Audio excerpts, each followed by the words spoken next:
দর্শক, এই হচ্ছে বাংলাদেশ সচিবালয় এবং এই সচিবালয়ের ভিতরে এই শিক্ষার্থীরা ভিতরে প্রবেশ করে তারা কিন্তু বেশ অনেকগুলো গাড়ি কিন্তু তারা ভেঙেছে এবং এর পরবর্তীতে আমরা যেমনটা দেখতে পাই এবং আপনারা দেখছেন এখানেও কিন্তু একাধিক মোটরসাইকেল রয়েছে যেগুলো ভেঙেছে এবং এর পরবর্তীতে আমরা দেখতে পাই যখনই তারা ভিতরে প্রবেশ করে তখনই পুলিশ সদস্য এবং সেনাবাহিনীর সদস্যরা যৌথভাবে এই শিক্ষার্থীদেরকে ভিতর থেকে এভাবেই বের করে দিচ্ছেন এবং সচিবালয় একটি গুরুত্বপূর্ণ জায়গা এবং এই জায়গাটিতে 144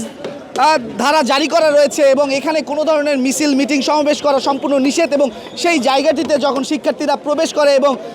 প্রধান যে ফটকদ্বার রয়েছে সেই ফটকদ্বার ভেঙে তারা কিন্তু ভিতরে প্রবেশ করেছিল এই শিক্ষার্থীরা এবং পরবর্তীতে সেনাবাহিনী এবং পুলিশ সদস্যরা তারা কিন্তু ঠিক এই জায়গাটি থেকে তাদেরকে বের করে দিচ্ছে এবং এই দেখতে পাচ্ছেন এখানেও কিন্তু একাধিক গাড়ি কিন্তু ভেঙে ফেলেছে এবং এরকম আমরা কিন্তু দেখেছি অসংখ্য পরিমাণে গাড়ি কিন্তু ভেঙেছে এবং এই মুহূর্তে পুরো থমথম একটি অবস্থা বিরাজ করছে সচিবালয় এবং এখানে কিন্তু আরও একটি পুলিশের গাড়ি কিন্তু ভেঙেছে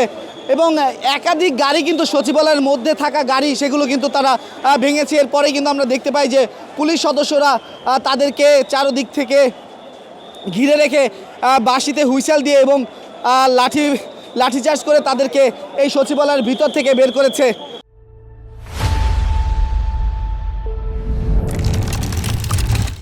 এবং আপনারা দেখতে পাচ্ছেন এখনও কিন্তু সেনাবাহিনী এবং পুলিশ সদস্যরা তারা বাঁশিতে হুইসেল দিয়ে তাদেরকে বের করে দিচ্ছে এবং আমরা যেমনটা দেখতে পাচ্ছি আপনাদেরকে একটু দেখাতে চাই এই জায়গাগুলোতে আপনারা দেখতে পাচ্ছেন যে এখানেও কিন্তু গাড়ি ভেঙেছে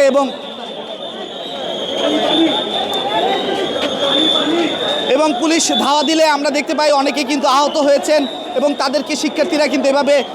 ধরে নিয়ে যাচ্ছে।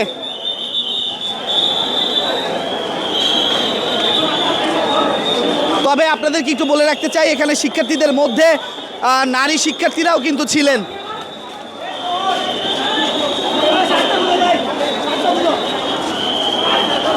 এবং এখনও কিন্তু শিক্ষার্থীদেরকে এভাবেই পুলিশ সদস্যরা এবং সেনাবাহিনীর সদস্যরা যৌথভাবে তারা এই জায়গাটি থেকে সচিবালয়ের ভিতর থেকে অভ্যন্তর থেকে তাদেরকে বের করে দিচ্ছে।